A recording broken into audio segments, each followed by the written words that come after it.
Selamat pagi saudara-saudara, sebelum kita memulai membaca Alkitab, mari kita berdoa. Terima kasih Bapa, kami bersyukur pagi ini bisa bangun dengan tubuh yang sehat tanpa kurang apapun. Sebelum kami melakukan aktivitas hari ini, kami rindu untuk membaca Alkitab Tuhan, untuk melandasi hidup kami dengan kebenaran-Mu. Oleh sebab itu kami semakin hari semakin berkenan di hadapan-Mu Tuhan. Urapilah setiap kami Tuhan, di dalam nama Tuhan Yesus. Haleluya. Amin. Korban api-apian. Tuhan berfirman kepada Musa, "Berbicara kepada orang Israel dan katakanlah kepada mereka, apabila kamu masuk ke negeri yang akan kuberikan kepadamu menjadi tempat kediamanmu, dan kamu hendak mempersembahkan korban api-apian bagi Tuhan, dari lembu, sapi, atau kambing domba, baik korban bakaran atau korban sembelihan, baik untuk membayar suatu najar khusus atau sebagai persembahan sukarela atau pada waktu perayaan-perayaanmu, dan dengan demikian menyediakan bau yang menyenangkan bagi Tuhan. Maka orang yang mempersembahkan persembahan itu kepada Tuhan haruslah mempersembahkan sebagai korban sajian sepersepuluh eva tepung yang terbaik diolah dengan 1/4 hin minyak. Dan beserta korban bakaran atau korban sembelihan itu engkau harus juga mempersembahkan 1/4 hin anggur sebagai korban curahan untuk setiap ekor domba yang dipersembahkan. Tetapi jikalau persembahanmu itu seekor domba jantan, engkau harus mempersembahkan sebagai korban sajian 2/10 eva tepung yang terbaik diolah dengan 1/3 hin minyak. Dan sebagai korban curahan haruslah kau persembahkan 1/3 hin anggur menjadi bau yang menyenangkan bagi Tuhan. Dan apabila engkau mengolah seekor lembu sebagai korban bakaran atau sebagai korban sembelihan, baik untuk membayar suatu najar khusus maupun sebagai korban keselamatan bagi Tuhan, maka beserta lembu itu haruslah dipersembahkan sebagai korban sajian 3/10 eva tepung yang terbaik diolah dengan 1/2 hin minyak. Dan sebagai korban curahan haruslah kau persembahkan 1/2 hin anggur. Itulah korban api-apian yang baunya menyenangkan bagi Tuhan. Demikianlah harus diperbuat untuk setiap ekor lembu dan untuk setiap ekor domba jantan dan untuk setiap ekor domba atau kambing, berapapun jumlah hewan yang kamu olah. Untuk setiap hewan itu harus kamu perbuat demikian juga. Setiap orang Israel asli haruslah berbuat demikian apabila ia mempersembahkan korban api-apian yang baunya menyenangkan bagi Tuhan. Dan apabila seorang asing telah menetap padamu, atau seorang lain yang tinggal di antara kamu atau di antara keturunanmu kelak, hendak mempersembahkan korban api-apian yang baunya menyenangkan bagi Tuhan, maka seperti yang kamu perbuat, demikianlah harus diperbuatnya mengenai jemaah itu. Haruslah ada satu ketetapan bagi kamu dan bagi orang asing yang tinggal padamu. Itulah suatu ketetapan untuk selama-lamanya bagi kamu turun-temurun. Kamu dan orang asing haruslah sama di hadapan Tuhan. Satu hukum dan satu peraturan berlaku bagi kamu dan bagi orang asing yang tinggal padamu. Lagi berfirmanlah Tuhan kepada Musa, "Berbicaralah kepada orang Israel dan katakanlah kepada mereka, apabila kamu masuk ke negeri kemana kamu akan kubawa, maka apabila kamu makan roti hasil negeri itu, haruslah kamu mempersembahkan persembahan khusus bagi Tuhan. Tepung jelaimu yang mula-mula haruslah kamu persembahkan sebagai persembahan khusus berupa roti bundar, sama seperti persembahan khusus dari hasil tempat pengirikanmu. Demikianlah harus kamu mempersembahkannya. Dari tepung jelaimu yang mula-mula haruslah kamu menyerahkan persembahanku khusus kepada Tuhan turun-temurun. Dosa yang tidak disengaja. Apabila kamu dengan tidak sengaja melalaikan salah satu dari segala perintah ini yang telah difirmankan Tuhan kepada Musa, yakni dari segala yang diperintahkan Tuhan kepadamu dengan perantaraan Musa, mulai dari Tuhan memberikan perintah-perintahnya dan seterusnya turun-temurun. Dan apabila hal itu diperbuat di luar pengetahuan umat ini, tidak dengan sengaja, maka haruslah segenap umat mengolah seekor lembu jantan muda sebagai korban bakaran menjadi bau yang menyenangkan bagi Tuhan, serta dengan korban dan korban curahannya sesuai dengan peraturan, juga seekor kambing jantan sebagai korban penghapus dosa. Maka haruslah imam mengadakan pendamaian bagi segenap umat Israel sehingga mereka beroleh pengampunan. Sebab hal itu terjadi tidak dengan sengaja, dan karena mereka telah membawa persembahan-persembahan mereka sebagai korban api-apian bagi Tuhan, juga korban penghapus dosa mereka di hadapan Tuhan. Karena hal yang tidak sengaja itu, segenap umat Israel akan beroleh pengampunan, juga orang asing yang tinggal di tengah-tengahmu. Karena hal itu dilakukan oleh seluruh bangsa itu dengan tidak sengaja. Apabila satu orang saja berbuat dosa dengan tidak sengaja, maka haruslah ia mempersembahkan kambing betina berumur setahun sebagai korban penghapus dosa. Dan imam harus mengadakan pendamaian di hadapan Tuhan bagi orang yang dengan tidak sengaja berbuat dosa itu, sehingga orang itu beroleh pengampunan karena telah diadakan pendamaian baginya, baik bagi orang Israel asli maupun bagi orang asing yang tinggal di tengah-tengah kamu. Suatu hukum saja berlaku bagi mereka berkenaan dengan orang yang berbuat dosa dengan tidak sengaja. Tetapi orang yang berbuat sesuatu dengan sengaja, baik orang Israel asli, baik orang asing, orang itu menjadi penista Tuhan. Ia harus dilenyapkan dari tengah-tengah bangsanya, sebab ia telah memandang hina terhadap firman Tuhan dan merombak perintahnya. Pastilah orang itu dilenyapkan, kesalahannya akan tertimpa atasnya. Orang yang melanggar peraturan Sabat. Ketika orang Israel ada di padang gurun, didapati merekalah seorang yang mengumpulkan kayu api pada hari Sabat. Lalu orang-orang yang mendapati dia sedang mengumpulkan kayu api itu menghadapkan dia kepada Musa dan Harun dan segenap umat itu. Orang itu dimasukkan dalam tahanan oleh karena belum ditentukan apa yang harus dilakukan kepadanya. Lalu berfirmanlah Tuhan kepada Musa, orang itu pastilah dihukum mati. Segenap umat Israel harus melontari dia dengan batu di luar tempat perkemahan. Lalu segenap umat mengiring dia keluar tempat perkemahan. Kemudian dia dilontari dengan batu sehingga ia mati seperti yang difirmankan Tuhan kepada Musa. Jumbai peringatan. Tuhan berfirman kepada Musa, berbicaralah kepada orang Israel dan katakanlah kepada mereka bahwa mereka harus membuat jumbai-jumbai pada punca baju mereka turun-temurun. Dan dalam jumbai-jumbai punca itu haruslah dibubuh benang ungu kebiru-biruan. Maka jumbai itu akan mengingatkan kamu apabila kamu melihatnya kepada segala perintah Tuhan, sehingga kamu melakukannya dan tidak lagi menuruti hatimu atau matamu sendiri, seperti biasa kamu perbuat dalam ketidaksetiaanmu terhadap Tuhan. Maksudnya supaya kamu mengingat dan melakukan segala perintahku dan menjadi kudus bagi Allahmu. Akulah Tuhan Allahmu yang telah membawa kamu keluar dari tanah Mesir, supaya aku menjadi Allah bagimu. Akulah Tuhan Allahmu. Pemberontakan Korah, Datan, dan Abiram. Korah bin Izhar bin Kehat bin Lewi beserta Detan dan Abiram, anak-anak Eliab dan On bin Pelet ketiganya, orang Ruben, mengajak orang-orang untuk memberontak melawan Musa beserta 250 orang Israel, pemimpin-pemimpin umat itu, yaitu orang-orang yang dipilih oleh rapat, semuanya orang-orang yang kenamaan. Maka mereka berkumpul mengerumuni Musa dan Harun serta berkata kepada keduanya, sekarang cukuplah itu. Segenap umat itu adalah orang-orang kudus dan Tuhan ada di tengah-tengah mereka. Mengapakah kamu meninggi-ninggikan diri di atas jemaat Tuhan? Ketika Musa mendengar hal itu, sujudlah ia, dan ia berkata kepada Korah dan segenap kumpulannya, besok pagi Tuhan akan memberitahukan siapa kepunyaannya dan siapa yang kudus, dan ia akan memperbolehkan orang itu mendekat kepadanya. Orang yang akan dipilihnya akan diperbolehkannya mendekat kepadanya. Perbuatlah begini, ambillah perbaraan-perbaraan, hai Korah, dan kamu segenap kumpulannya.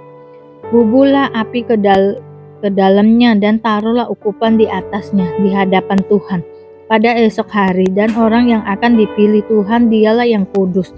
Cukuplah itu, hai orang-orang Lewi. Lalu berkatalah Musa kepada Korah, "Cobalah dengar, hai orang-orang Lewi.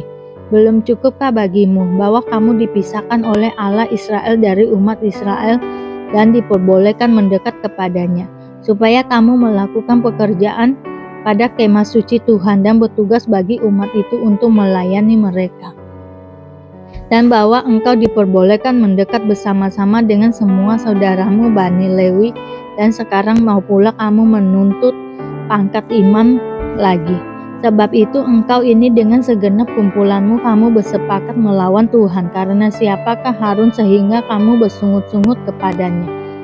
Adapun Musa telah menyuruh orang untuk memanggil Datan dan Abiram, anak-anak Eliab. Tetapi jawab mereka, "Kami tidak mau datang. Belum cukupkah bahwa engkau memimpin kami keluar dari suatu negeri yang berlimpah-limpah susu dan madunya untuk membiarkan kami mati di padang gurun, sehingga masih juga engkau menjadikan dirimu tuan atas kami? Sungguh, engkau tidak membawa kami ke negeri yang berlimpah-limpah susu dan madunya, ataupun memberikan kepada kami ladang-ladang dan kebun-kebun anggur sebagai milik pusaka. Masakan engkau dapat mengelabui mata orang-orang ini?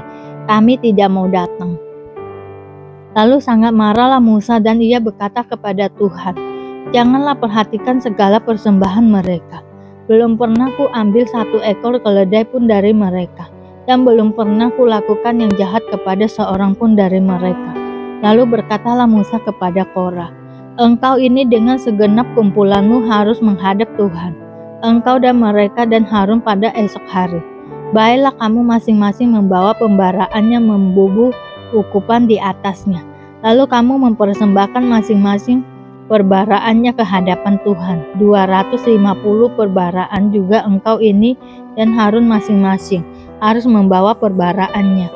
Maka mereka masing-masing membawa perbaraannya, membubuh api ke dalamnya, menaruh ukupan di atasnya. Lalu berdirilah mereka di depan pintu kemah pertemuan juga Musa dan Harun.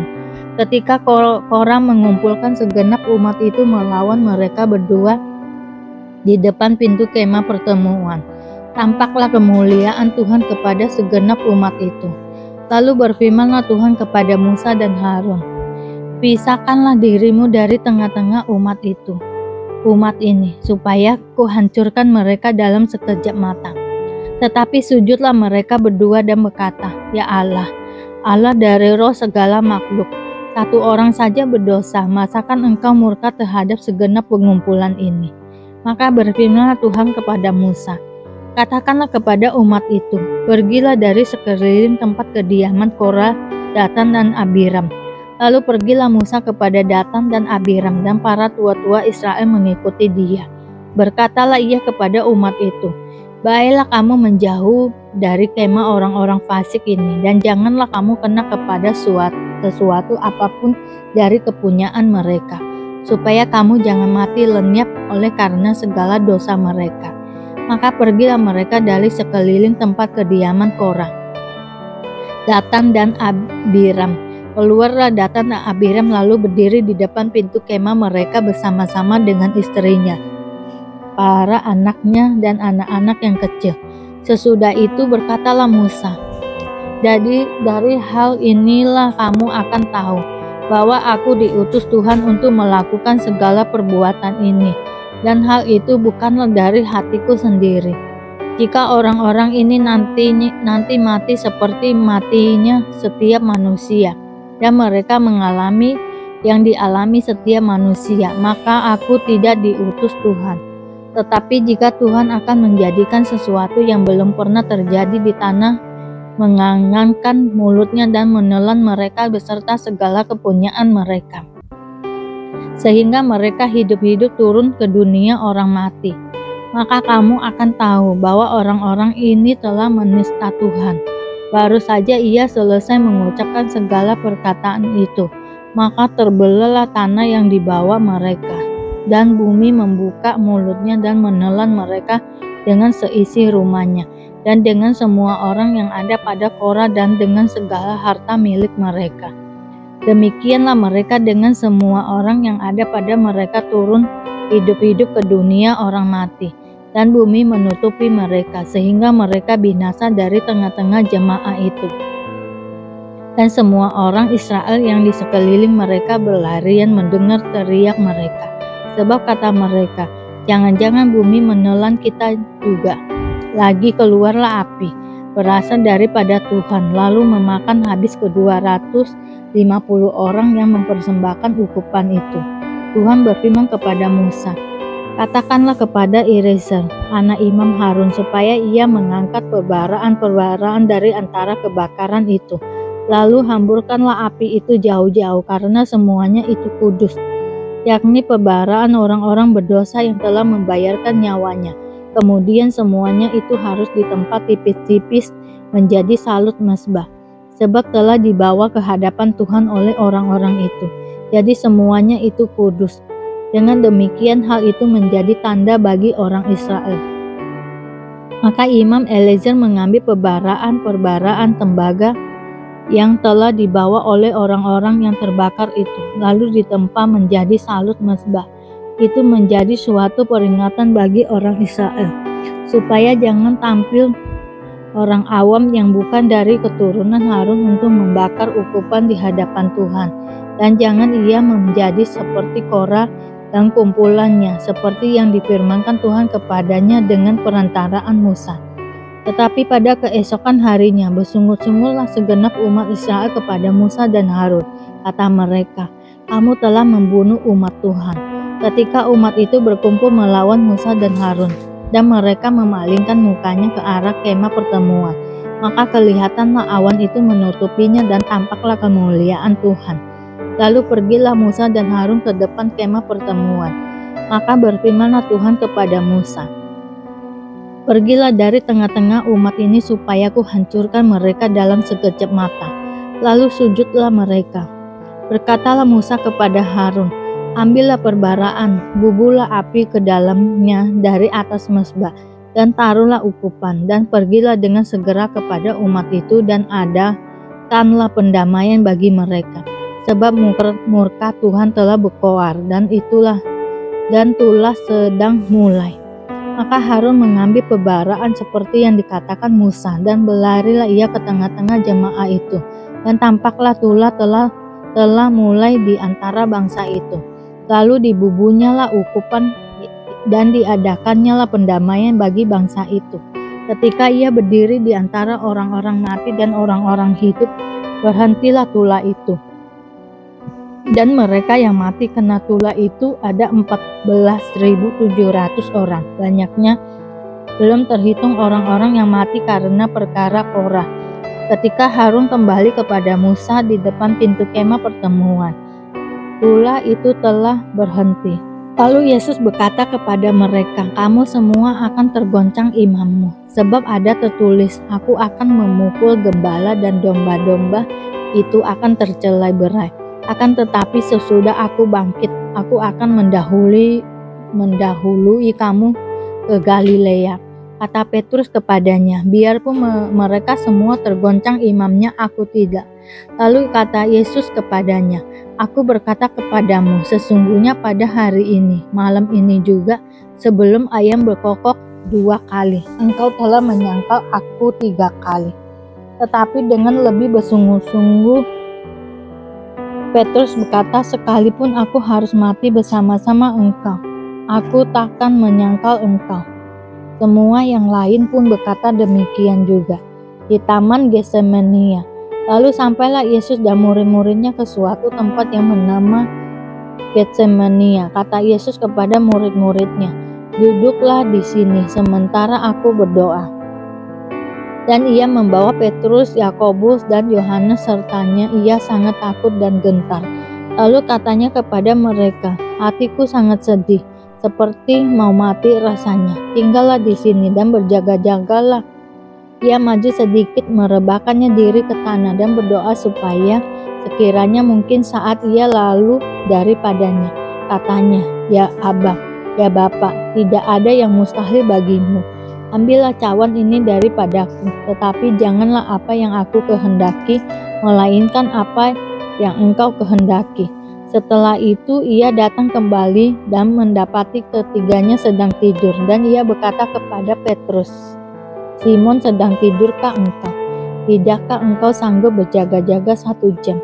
Berjaga-jagalah dan berdoalah, supaya kamu jangan jatuh ke dalam pencobaan. Roh memang penurut, tetapi daging lemah."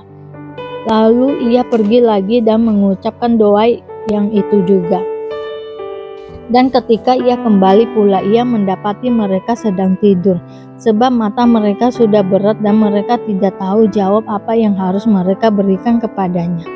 Kemudian ia kembali untuk ketiga kalinya dan berkata kepada mereka, "Tidurlah sekarang dan istirahatlah, cukuplah. Saatnya sudah tiba. Lihat, Anak Manusia diserahkan ke tangan orang-orang berdosa. Bangunlah, marilah kita pergi. Dia yang menyerahkan aku sudah dekat." Yesus ditangkap. Waktu Yesus masih berbicara, muncullah Yudas, salah seorang dari ke-12 murid itu, dan bersama-sama dia serombongan orang yang membawa pedang dan pentung, disuruh oleh imam-imam, kepala ahli-ahli Taurat dan tua-tua. Orang yang menyerahkan dia telah memberitahukan tanda ini kepada mereka. "Orang yang akan kucium itulah dia. Tangkaplah dia dan bawalah dia dengan selamat." Dan ketika ia sampai di situ, ia segera maju mendapatkan Yesus dan berkata, "Rabi," lalu mencium dia. Maka mereka memegang Yesus dan menangkapnya. Salah seorang dari mereka yang ada di situ menghunus pedangnya, lalu meletakkannya kepada hamba imam besar sehingga putus telinganya. Kata Yesus kepada mereka, "Sangkamu aku ini penyamun? Maka kamu datang lengkap dengan pedang dan pentung untuk menangkap aku. Padahal tiap-tiap hari aku ada di tengah-tengah kamu mengajar bait Allah, dan kamu tidak menangkap aku. Tetapi haruslah digenapi yang tertulis dalam kitab suci." Lalu semua murid itu meninggalkan dia dan melarikan diri. Ada seorang muda yang pada waktunya itu hanya memakai sehelai kain lenan untuk menutup badannya, mengikuti dia. Mereka hendak menangkapnya, tetapi ia melepaskan kainnya dan lari dengan telanjang. Terima kasih Bapa untuk hari ini, sehingga kami dapat membaca Alkitab-Mu Tuhan. Mari doa Bapa kami. Bapa kami yang di surga, dikuduskan nama-Mu, datanglah kerajaan-Mu, jadilah kehendak-Mu di bumi seperti di surga. Berikanlah kami pada hari ini makanan kami yang secukupnya, dan ampunilah kami akan kesalahan kami, seperti kami juga mengampuni orang yang bersalah kepada kami. Dan janganlah membawa kami ke dalam pencobaan, tetapi lepaskanlah kami daripada yang jahat, karena Engkau-lah yang mempunyai kerajaan dan kuasa dan kemuliaan sampai selama-lamanya. Terima kasih Bapa. Kami selalu bersyukur atas apapun Tuhan berikan hidup kami. Engkau tidak pernah meninggalkan kami ya Bapa. Hidup kami akan senantiasa berkecukupan di dalam-Mu. Di dalam nama Tuhan Yesus kami berdoa dan mengucap syukur. Amin, amin, amin. Tuhan Yesus memberkati.